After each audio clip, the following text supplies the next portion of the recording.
ලොකු ඉතිහාසයක් තියෙන අපේ රටට බොහොම සමීප සබඳතා තියෙන හරි ලස්සන රටක්. ඉතින් ඕගොල්ලෝ ඇත්තටම වාසනාවන්තයි. මොකද අර කිව්වත් වගේ මේ ජපානය කියන්නේ කොයිතරම් දියුණු තාක්ෂණයක් තියෙන කර්මාන්තපුරයක් වුණාට ඒ ජපානයේ සර්වයිව් වෙන්න නම් අපි අනිවාර්යයෙන්ම ජපන් භාෂාව දැනගෙන සිටිය යුතුමයි. ඉතින් මේ සකුණ ආයතනය මම හිතනවා දැන් මේ වසර ගණනාවක් තිස්සේ හොඳ අත්දැකීම් තියෙන ඒ වගේම ඔබ වැනි කණ්ඩායම් රාශියක් ජපානයේට භාෂාව උගන්වලා යවපු කණ්ඩායමක් හැටියට ඔබේ තෝරා ගැනීම නිවැරදි කියලා දැන් ඔබට හිතනවා ඇති. හැම කෙනෙකුට නොලැබෙන නේද ලැබෙන්නේ නැති අවස්ථාව ඔබට ලැබිලා තියෙනවා. ඒ වෙනුවෙන් සකුණ ආයතනය අපේ ගෞරවය ඒ වගේම ස්තුතිය පුද කරනවා අපේ රට වෙනුවෙන්.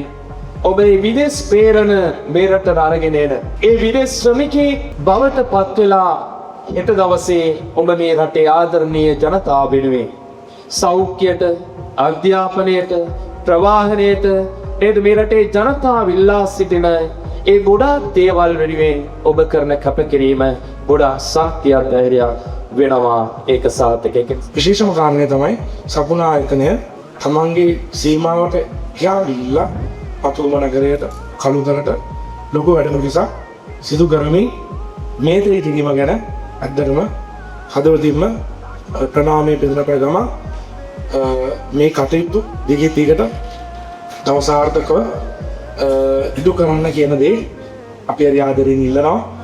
ඔබ යන්න හදන්නේ ලොකු හේනියක් ඉටු කරගන්න. ඔබට හම්බ වෙන්න ඔබ කවදාවත් නොදකපු වගේ මිනිස්සු ඔබට හම්බ වෙයි එතනදී. ඔබට ඔබ එක දේවල් ලබා දෙන්න ඔබට උදව් කරන්න. ඔබ ඉස්සල්ලාම වෙන ගමකට අඩිය තිබ්බට පස්සේ පොඩ්ඩක් නිසල්මන්. ඉතින් වෙන රටකට අඩිය තිබ්බට පස්සේ ඔබ තව ටිකක් සංසුන් වෙනවලු මට ඇහුණා මෙතන කියනවා සකුණ ආයතනේ ඔබ පිටිපස්සෙන් ඉන්නවා ඒ රටට ගියාට පස්සෙත් කියලා.